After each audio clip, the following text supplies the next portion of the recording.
Bonsoir, merci beaucoup, je vous remercie vivement. Je suis ici pour vous avertir que l'Occident est confronté à un danger imminent.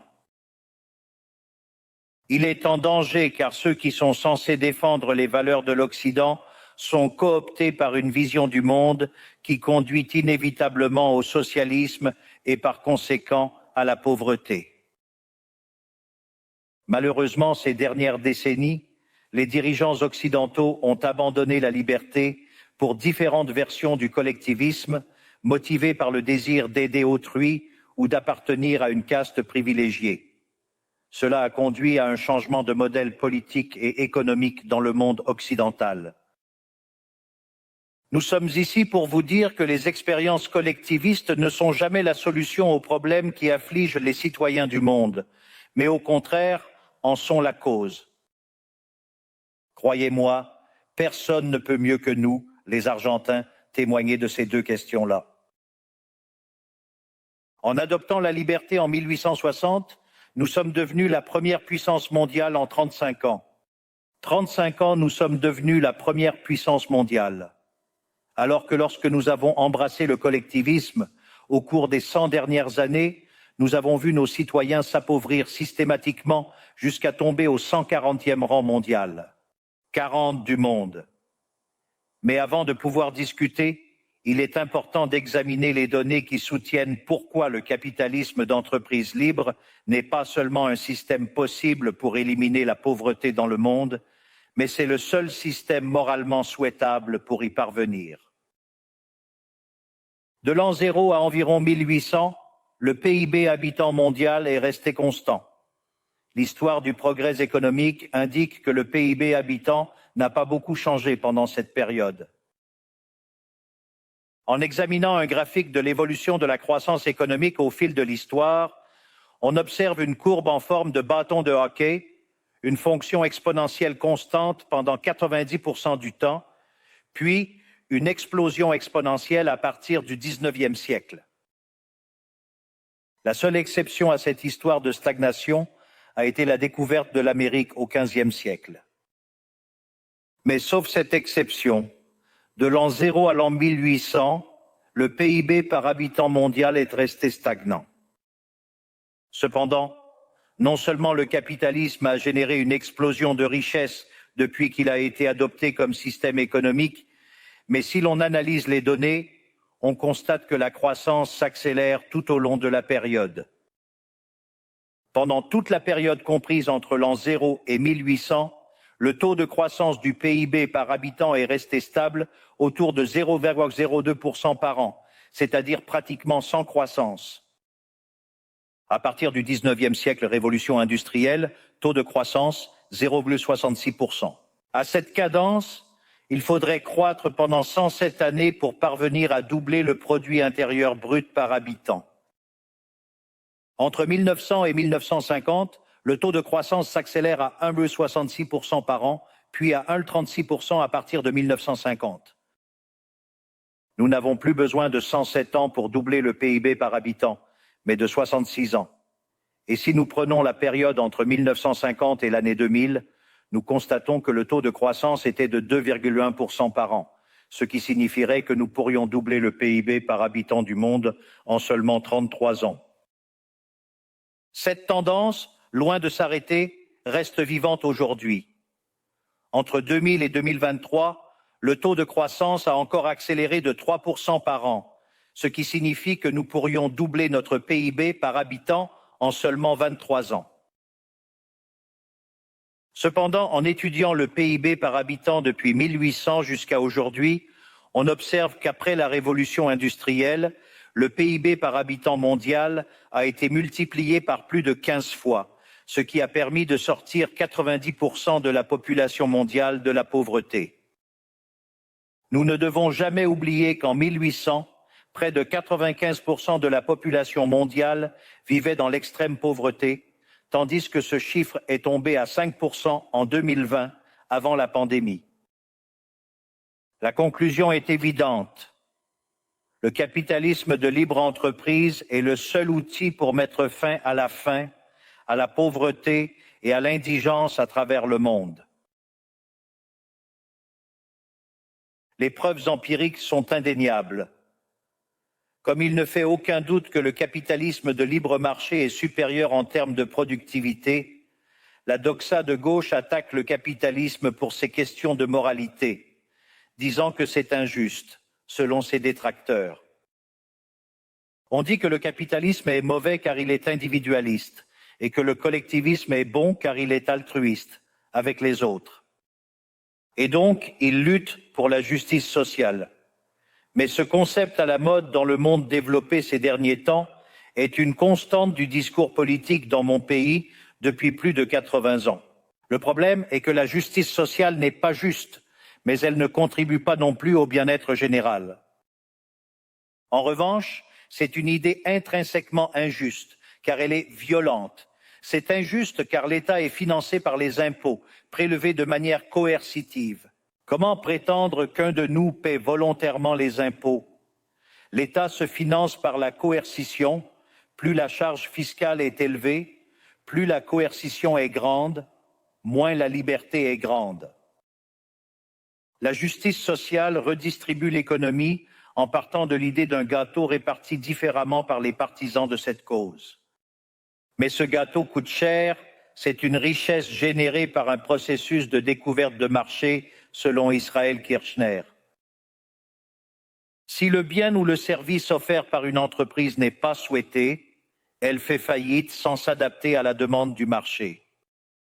Si vous produisez un produit de qualité à un bon prix, vous réussirez et produirez davantage. Le marché est un processus de découverte où le capitaliste trouve la bonne direction. Si l'État punit le capitaliste pour son succès et le bloque dans ce processus de découverte, il détruit ses incitations et la conséquence sera moins de production et un gâteau plus petit, préjudiciable à la société. Le collectivisme, en entravant la découverte et l'appropriation de ce qui a été découvert, limite l'entrepreneur et l'empêche de produire de meilleurs biens et services à un meilleur prix. Pourquoi les institutions, la politique et la théorie économique diabolisent-elles un système économique qui a sorti 90% de la population mondiale de l'extrême pauvreté, qui le fait de plus en plus rapidement et qui est juste et moralement supérieur? Grâce au capitalisme, le monde est actuellement à son apogée. Jamais dans l'histoire de l'humanité, il n'y a eu plus de prospérité qu'aujourd'hui. Le monde actuel est plus libre, plus riche, plus pacifique et prospère que jamais dans notre histoire. Cela est vrai pour tous, mais en particulier pour les pays qui sont libres, où ils respectent la liberté économique et les droits de propriété des individus.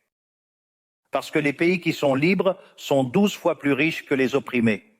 Le dire plus bas, la distribution des pays libres vit mieux que 90% de la population des pays réprimés. Il a 25 fois moins de pauvres dans le format standard et 50 fois moins dans le format extrême.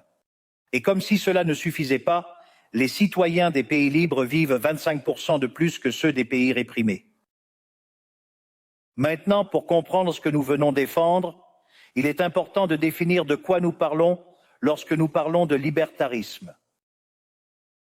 Pour le définir, je reprends les mots du plus grand défenseur des idées de liberté en Argentine, le professeur Alberto Venegas Lynch, fils, qui dit que le libertarianisme est le respect inconditionnel du projet de vie d'autrui, basé sur le principe de non-agression et en défense du droit à la vie, à la liberté et à la propriété, dont les institutions fondamentales sont la propriété privée, les marchés libres sans intervention de l'État, la libre concurrence, la division du travail et la coopération sociale, où l'on ne peut réussir qu'en servant autrui avec des biens de meilleure qualité à un meilleur prix. D'autre part, le capitaliste, l'entrepreneur prospère, est un bienfaiteur social qui, loin de s'approprier la richesse d'autrui, contribue au bien-être. Enfin, un entrepreneur réussi est un héros. Ceci est le modèle que nous proposons pour l'Argentine du futur, un modèle basé sur les principes fondamentaux du libertarianisme, la défense de la vie, de la liberté et de la propriété. Cependant, si le capitalisme et la liberté économique ont été des outils extraordinaires pour éliminer la pauvreté dans le monde et que nous sommes aujourd'hui dans le meilleur moment de l'histoire de l'humanité, pourquoi l'Occident est-il en danger ? Je dis que l'Occident est en danger car dans ces pays où nous devrions défendre les valeurs du libre marché, de la propriété privée et des autres institutions du libertarianisme, des secteurs de l'establishment politique et économique sapent les fondements du libertarianisme, ouvrant ainsi la porte au socialisme et nous condamnant potentiellement à la pauvreté, à la misère et à la stagnation. Le socialisme est toujours et partout un phénomène appauvrissant qui a échoué dans tous les pays où il a été tenté. Cela a été un échec sur le plan économique, un échec sur le plan social, un échec sur le plan culturel et en plus, cela a tué plus de 100 millions d'êtres humains.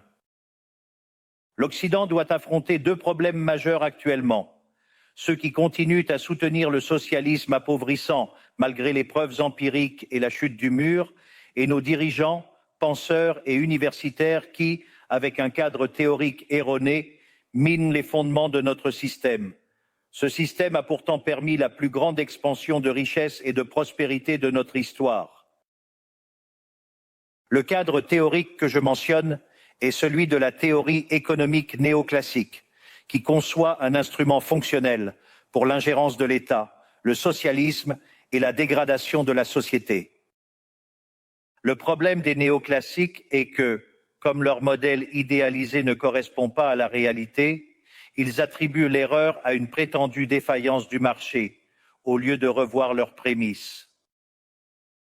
Pour contrer une prétendue défaillance du marché, des réglementations sont introduites, générant des distorsions dans le système des prix. Cela entrave le calcul économique, l'épargne, l'investissement et la croissance. Ce problème réside essentiellement dans le fait que même les économistes prétendument libertaires ne comprennent pas ce qu'est le marché, car s'ils le comprenaient, ils verraient rapidement qu'il est impossible qu'il y ait quelque chose comme une défaillance du marché. Le marché n'est pas une simple description graphique d'une courbe d'offre et d'une courbe de demande sur un graphique. Le marché est une coopération sociale où les droits de propriété sont échangés volontairement. Selon cette définition, parler d'échec du marché est un paradoxe, pas un oxymore. Pas de défaillance du marché si transaction volontaire. Seul contexte pour défaillance et coercition dans les transactions économiques. Et le seul capable de contraindre de manière généralisée est l'État qui détient le monopole de la violence. Si quelqu'un pense qu'il y a une défaillance du marché, je recommanderais de vérifier s'il y a une intervention de l'État. Si vous constatez l'absence d'intervention de l'État, refaites l'analyse, car cela est probablement incorrect. Les défaillances du marché n'existent pas. Un exemple des prétendus échecs du marché décrits par les néoclassiques est la concentration des structures économiques. Cependant, sans fonction présentant des rendements croissants à l'échelle, dont la contrepartie est la concentration des structures économiques, nous ne pourrions pas expliquer la croissance économique depuis 1800 jusqu'à aujourd'hui. Voyez comme c'est intéressant. Depuis 1800, la population a été multipliée par plus de 8 ou 9 fois, tandis que le produit par habitant a augmenté de plus de 15 fois. Cette croissance démographique et économique témoigne d'un développement majeur au cours des 2 derniers siècles. Cela signifie des rendements croissants. Cela a réduit l'extrême pauvreté de 95% à 5%. Cependant, cette présence de rendements croissants implique des structures concentrées, ce qui serait appelé par exemple un monopole économique dans certains cas spécifiques et restreints. Pourquoi est-ce que quelque chose qui a généré autant de bien-être est considéré comme un échec du marché selon la théorie néoclassique? Économistes néoclassiques, sortez de la boîte. Quand le modèle échoue, il ne faut pas se fâcher avec la réalité, il faut se fâcher avec le modèle et le changer. Le modèle néoclassique est confronté au dilemme de vouloir améliorer le marché en attaquant les échecs. mais cela ouvre les portes du socialisme et compromet la croissance économique. Exemple, réglementer les monopoles et réduire leurs bénéfices détruirait les rendements croissants, ce qui aurait un impact négatif sur la croissance économique.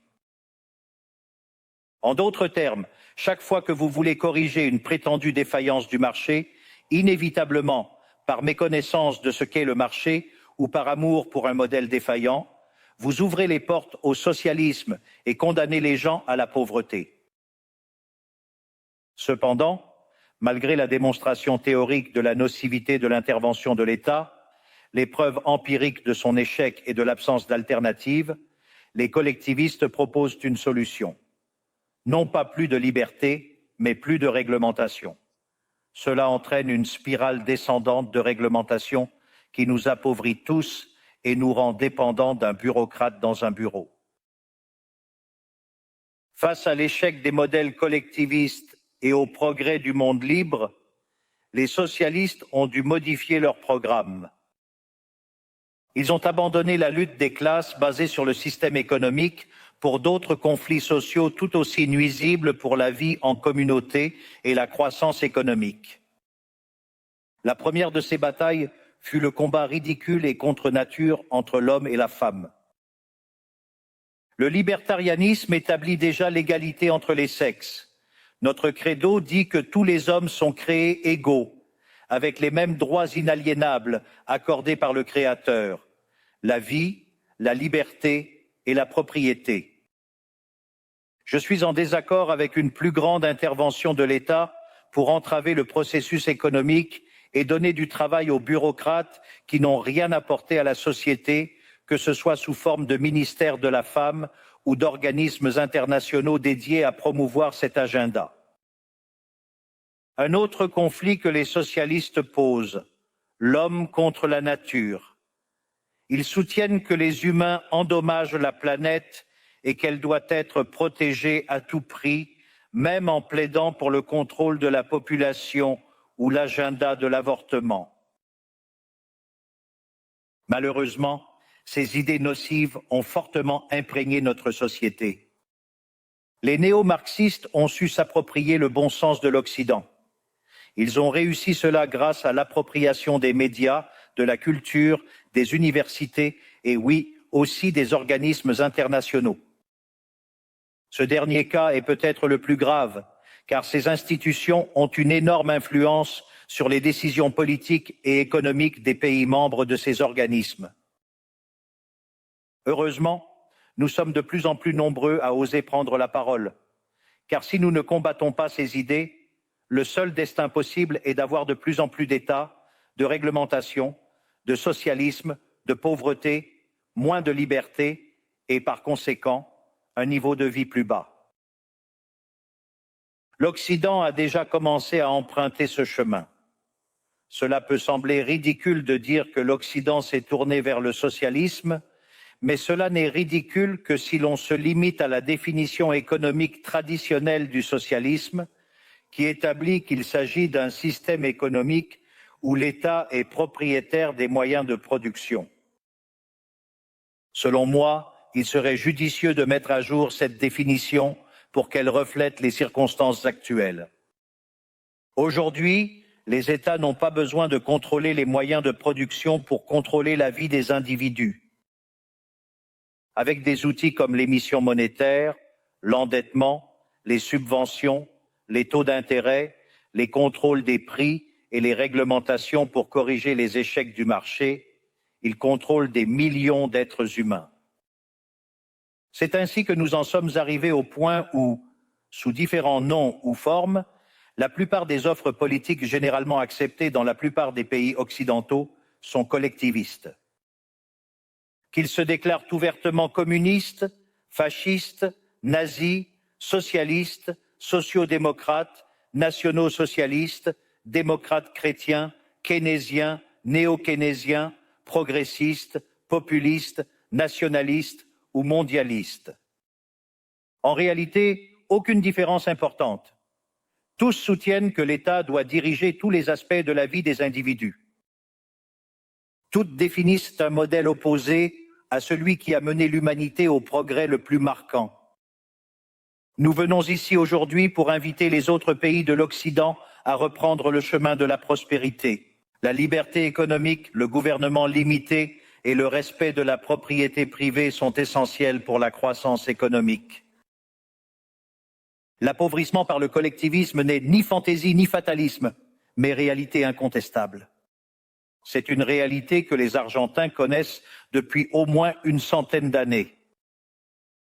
Puisque déjà vécu, déjà traversé, car comme dit avant, depuis abandonné modèle de liberté qui nous avait enrichis, pris dans spirale descendante où chaque jour toujours plus pauvre. C'est ainsi, nous l'avons déjà vécu, et nous sommes là pour vous avertir des conséquences si les pays de l'Occident, riches grâce à la liberté, continuent sur cette voie de servitude. L'exemple argentin montre que la richesse, les ressources naturelles, la qualification et l'éducation de la population, ainsi que les réserves d'or de la Banque centrale, n'ont aucune incidence sur la situation économique du pays. Si des mesures entravent le bon fonctionnement des marchés, la libre concurrence, les systèmes de prix libres, si le commerce est entravé, si l'on porte atteinte à la propriété privée, le seul destin est la pauvreté. Par conséquent, pour conclure, je tiens à adresser un message à tous les entrepreneurs présents ici et à ceux qui ne le sont pas, mais qui nous suivent de partout dans le monde. Ne vous laissez pas intimider par la classe politique ni par les parasites qui vivent de l'État. Ne vous fiez pas à une classe politique qui veut se perpétuer au pouvoir et maintenir ses privilèges. Vous êtes des bienfaiteurs sociaux, vous êtes des héros, vous êtes les créateurs de la période de prospérité la plus extraordinaire. Qu'ils ignorent que leur ambition est immorale. Gagner de l'argent en offrant un meilleur produit, un meilleur prix, contribue au bien-être général. L'État ne donne pas d'avance. L'État n'est pas la solution. L'État est le problème lui-même. Vous êtes les vrais protagonistes de cette histoire et sachez qu'à partir d'aujourd'hui, vous avez l'Argentine comme alliée. Merci beaucoup et vive la liberté, bordel.